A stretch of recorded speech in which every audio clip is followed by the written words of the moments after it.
सही बहिर्मुख पुरुषों की संगति हो जाए तो प्रेम ढक जाएगा, रुक जाएगा, क्षीण हो जाएगा। बाबा कहें बहिर्मुख पुरुषों की लेखनी से लिखी हुई पुस्तकों को पढ़ने से, बहिर्मुख कामी पुरुषों की संगति से, बहुत से विषयों के संयोग से, संसारी पुरुषों के प्रति ममता रहने से और बहुत समाज प्रिय होने से प्रेम नष्ट हो जाएगा। पहला, बहिर्मुख पुरुषों की संगति से, जो संसारी हैं, विषयी हैं, भोगी हैं, ऐसे पुरुषों के साथ खान पान सब नहीं। खान पान तो कीजिए रसिक मंडली माए जिनकी और उपासना कहां उचित ध्रुना है, मना करते हैं। ऐसे पुरुषों का संग, बहिर्मुख पुरुषों का संग, ऐसे जो बिल्कुल भगवत अनुराग से रहित है, कदापि किसी भी तरह इनका संग न किया जाए, नहीं तो पतन निश्चित है आपका। दूसरा, बहिर्मुख पुरुषों की बनाई हुई पुस्तकों को पढ़ने से, एक मत जनाए थे, बोले ये कुछ अनुभव है, पढ़ लीजिएगा ग्रंथ में, तो उनसे प्रार्थना की कि आपके आदर के लिए ले सकते हैं और रख सकते हैं, लेकिन स्वाध्याय नहीं कर सकते। स्पष्ट क्यों? अब हमें जरूरत नहीं स्वाध्याय की, हमारे गुरुदेव ने जो दे दिया है उसी से हमारे को समय नहीं है, तो हम और कुछ जानना नहीं चाहिए। जैसे कि हमको बिहारी जो जाना, हमें पता है हमारा रास्ता ये है। अब हम छठी कला से आगरा का रास्ता, दिल्ली का रास्ता, इधर का रास्ता, उधर का रास्ता, इनके किलोमीटर गिन के समय बर्बाद करने का हमारे पास समय नहीं है। बोले आप किसी को दे देना, हम आप बहुत विचार रख लीजिए। स्पष्ट आप पढ़िएगा, हमारी अनुभूतियां, हमें आपकी अनुभूतियां नहीं, हमें अपने गुरुदेव की अनुभूतियों के अनुसार चलना है, अपने गुरुदेव प्रदत्त मंत्र और आराधना में तन्मय होना है। हमारे पास समय नहीं है आपकी लेखनी पढ़ने का। स्पष्ट ये हम इसलिए आपको कह रहे हैं कि आपको ये जीवन में उतारना है, कुछ भी मिला पढ़ने नहीं। बहिर्मुख पुरुषों के द्वारा बनाई हुई पुस्तकों को पढ़ने से प्रेम क्षीण हो जाता है। स्थिति प्रज्ञ महापुरुषों के वचन पढ़ने, वो भी इष्ट मिले और मन मिले, मिले भजन रस रीति, कहा निसंको है मिलिए तासों कीजिए प्रीति। तीसरा, बहुत साधन शास्त्रों का अभ्यास करने वालों से व्यवहार नहीं रखना चाहिए, बहुत अंतराय पड़ता है, बहुत अंतराय। अपने इष्ट के विरुद्ध बात होगी तो आपको असहनीय हो जाएगी, हृदय की स्थिति में क्षोभ पहुंचेगा, और अगर उनके अनुकूल चलती है तो आराधना छूट जाएगी। इसलिए बहुत मिले वो संग नहीं, संग वही जो इष्टाकार वृत्ति करवा दे। कामी पुरुषों का संग, रागी पुरुषों का संग, ममता युक्त पुरुषों का संग का त्याग कर दे, नहीं तो प्रेम में बाधा खड़ी हो जाएगी। और बहुत समाज प्रिय बनने की चेष्टा, यहाँ वहां दौड़ भागे सब, इससे प्रेम क्षीण हो जाएगा, जो पूज्य बाबा कह रहे हैं। ये ध्यान रख ले जीवन में कि जिस मार्ग में हम चले उसमें बहुत बड़ी बाधा है। बहिर्मुख पुरुषों की संगति, बहिर्मुख पुरुषों के द्वारा रची हुई बनाई हुई पुस्तकों के पढ़ने से, बहुत से साधनाभ्यासी शास्त्राभ्यासी इनका संग करने से, और कामी पुरुषों के संग से, और समाज प्रिय बनने की लालसा से साधन मार्ग छूट जाएगा, भजन मार्ग छूट जाएगा, प्रेम में कमी आ जाएगी। बाबा नाम की बड़ी महिमा होती तो क्या नाम से प्रेम, ज्ञान सब कुछ ठीक हो जाएगा, ऐसा अनुभव हो जाएगा और कुछ करने की जरूरत नहीं है। हाँ हाँ हाँ, नाम से सब कुछ हो जाएगा, भगवान से भी बढ़कर भगवान के नाम की महिमा है। परंतु नाम जपने में आसक्ति होना कोई खिलवाड़ थोड़ी है। नाम जपने में आसक्ति होना ये बड़ी कठिन बात है, सबसे कठिन बात है। वो धन्य है जो नाम जप में लगे हुए हैं। इसलिए हर साधक से प्रार्थना करते हैं, कहीं भी किसी भी सेवा में आप हैं, हमारी प्रार्थना, हमारी आज्ञा, जो आप चाहें वो मान लें। शरीर से सेवा कीजिए, हृदय से एक सेकंड भी राधा वल्लभ श्री हरिवंश नाम नहीं हटना चाहिए। आप यहाँ पेट भरने के लिए नहीं आए हैं, आप यहाँ श्री जी की प्राप्ति के लिए आए हैं। तो शरीर निर्वाह के लिए शरीर के द्वारा सेवा, और साधना उपासना अपने लक्ष्य की प्राप्ति के लिए अंदर से राधा वल्लभ लाल को हृदय ध्यान मुख नाम। बस निरंतरता इस बात में कान में डाल लो, चाहे कोई भी हो। अगर नाम जप नहीं चल रहा तो अधूरे हो, लंगड़े हो, आप यात्रा पूरी करने में गिर पड़ोगे, आप समर्थ नहीं हो पाओगे। अगर नाम जप चल रहा है और सेवा चल रही तो जय जय, दोनों टांगे मजबूत हैं, आप दौड़ के परमार्थ की मंजिल को पूरा कर लोगे। हाँ, नाम में आसक्ति होना बहुत कठिन है। ये आसक्ति कैसे होती बाबा? जबरदस्ती नाम जपने से।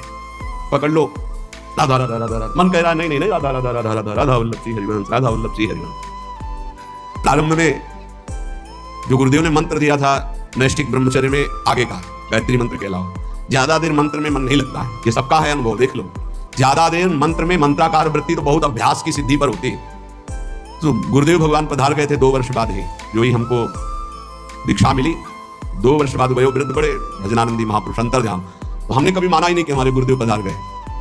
समाधि जहां बनाई गई थी आज भी वहीं बनी हुई है, तो पीछे बिल्व का विशाल वृक्ष था, बस समाधि के पीछे बैठ जाते। अब मन को हमें नाम में मंत्र में लगाना है, तो उसमें शाम सदा शिव, शाम सदा शिव, शाम सदा शिव, शाम सदा शिव, 6 घंटे 8 घंटे ऐसे ही पूरा दिमाग गर्म, पूरा साय मच जाता, शाम सदा शिव, शाम सदा शिव। हमको माला की गणना से मतलब नहीं रहा आज तक आपको, वो केवल गायत्री मंत्र में रहा जो गुरुदेव ने आज्ञा की थी कि इतने अनुष्ठान करना। बकाया हमारा लक्ष्य गुरुदेव की कृपा से यही बना था, हर समय हमें प्रभु से जुड़े रहना है, कभी मंत्र में, कभी नाम में, कभी। अब जैसे उपासना थी, 50 बार इस स्तोत्र का मानसिक होता था। नमामि समीसान निर्वाण रूपम विभुम व्यापकम ब्रह्म वेदस, नमामि समीसान निर्वाण रूपम विभुम व्यापकम ब्रह्म वेदस स्वरूपम निजम निर्गुणम निर्विकार। बस शब्दों का चिंतन, एक एक शब्द का चिंतन, तब ऐसे लगता, वायु चलती तो लगता मेरे महादेव मेरा आलिंगन कर रहे हैं, शिव शिव शिव शिव, हर हर हर हर। ऐसे हृदय की तरंगे भगवदाकार वृत्ति में परिणित होने के लिए जिद्दी स्वभाव, हट करके उसमें लगना। बाबा कह रहे हैं नाम में आसक्ति कैसे होती? हठ पूर्वक नाम जप करने से। माला में मन नहीं है तो धर दो माला, शुरू कर दो, राधा राधा राधा राधा राधा राधा राधा राधा राधा राधा धन। जैसे वो भृंगी नाम का कीड़ा दूसरे कीड़े को भृंग ऐसे करके भृंगी बना देता है, हम अपने मन को कृष्णाकार करते हैं, भगवदाकार करते हैं। 1 घंटे 2 घंटे 4 घंटे लगे जब हम कीर्तन में देखते हैं, उत्साह पूर्वक कीर्तन, एक अद्भुत आनंद की उत्पत्ति होती। खुद आप देखिएगा जब आपके गले की नसें फूलने लगे, हाँ वैसे लड़ाई हो तो मोहल्ला जाने का, कीर्तन हो तो बारावा जाना मुश्किल हो जाए, ऐसा नहीं होना चाहिए। उच्च स्वर स्तंभ सर्वदैव, ऊंचे स्वर से भगवान नाम कीर्तन करें। आपसे सत्य कहते हैं, क्यों बोल रहे हैं? क्योंकि विश्वास की कमी है, इसलिए महापुरुष कसम पूर्वक सत्य पूर्वक ऐसा बोलते हैं। यदि आपको संसार की आसक्ति नष्ट करनी है, दुखों से पार जाना है, तो आप नाम जप में लग जाओ और नाम जप में जबरदस्ती लगकर आसक्ति पैदा कर लो नाम की। बिना नाम की आसक्ति के काम नहीं चलेगा। सच्ची आसक्ति नाम में हो जाए, बस अपने आप आनंद मगन रहेंगे। नाम चल रहा है ना, आनंद मगन रहेंगे। बड़ी बड़ी दिव्यताएं नाम जप में हुई। महर्षि तुकाराम जी महाराज एकांत मंदिर में बैठे हुए, विठ्ठल विठ्ठल विठ्ठलाम, केशव विठ्ठल विठ्ठल विठ्ठलाम, माधव विठ्ठल विठ्ठल। वीर शिवाजी दर्शन करने आए। कोई सैनिक नहीं, क्योंकि मर्यादा ऐसी होती है, अपने पदाधिकार का अभिमान प्रदर्शन विज्ञजन नहीं करते हैं। वो बड़े बड़े सब संगीन लिए हुए, उनके सामने साधारण धोती कुर्ता और एक पाग बंधी हुई और 2 अंगरक्षक बिना किसी अस्त्र शस्त्र के ऐसे ही नंगे पैर वहां पहुंचे, पाग उतारी, प्रणाम किया, बैठ गए। तुकाराम जी ने आंख खुलकर देखा, शिवाजी बैठ, बस 2 बाहर 1-2 गुप्तचर गुप्त रूप से, क्योंकि उस समय बहुत ही संकटपूर्ण स्थिति थी, दर्शन करने गए थे। नाम कीर्तन की मस्ती तो बैठे रहे।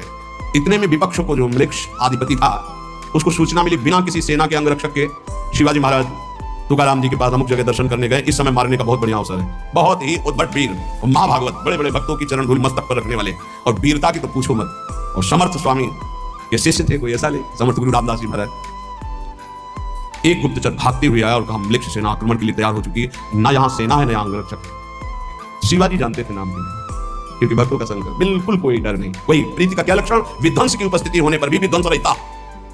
तुकाराम जी की तरफ देखा, तुकाराम जी ने समझ गए, विठ्ठल विठ्ठल, तार नहीं टूटा ना।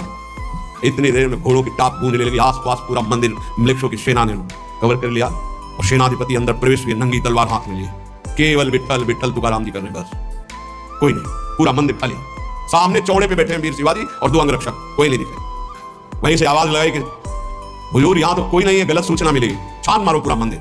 पूरा छान आ गया, कोई नहीं। बोले वापस चलो, फिर सूचना गलत रही, वापस चलना चलो। तब बोले शिवाजी, प्रभु ये क्या था?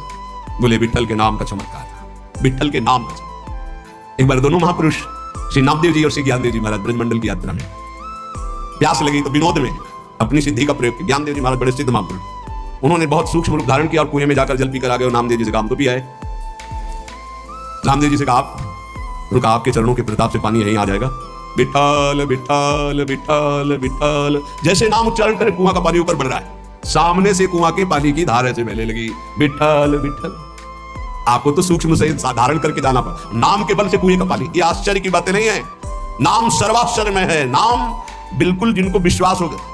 ये जो आप देख रहे हैं, ये डायलिसिस शरीर को नहीं देख रहे हैं, ये राधा नाम का प्रताप देख रहे हैं। आपसे सच्ची कहता हूं, ये हमारी तपस्या नहीं, हमारी साधना नहीं है, ये हमारा शरीर नहीं है, ये हमारा कोई महत्व नहीं है, ये मेरी लाडली के राधा नाम का प्रताप है।